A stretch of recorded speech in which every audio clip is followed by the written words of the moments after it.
आज मोर सिम छिंडेबार द्वितीय पाली। नमस्कार, स्वागत करुच्ची मोर यूट्यूब चैनल को। सकाल सकाल देखिले तो केते सुंदर सुंदर सिम एमती होईची।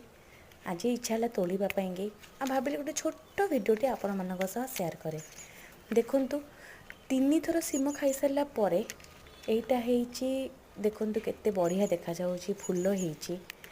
आउ जिते सिम नहीं सारा पर भी फोन फुल होची, फोन सिम होची। एटा होची बुदा सिम। दुई प्रकार सिम गछ अच्छी, गोटे बुदा सिम और गोटे लता सिम।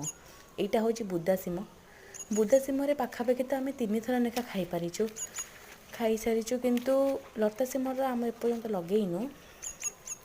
तो बुदा सिम भी बहुत बढ़िया बढ़िया हो पारुची। देखंतु आशा करी आपण मानक मोर छोट भिडियोटी भल लगी। जदि आपण मानक मोर भिडियोटी भल लगी तो प्लीज़ मो भिडियो को लाइक, शेयर एंड सब्सक्राइब करने को भूलिएनि।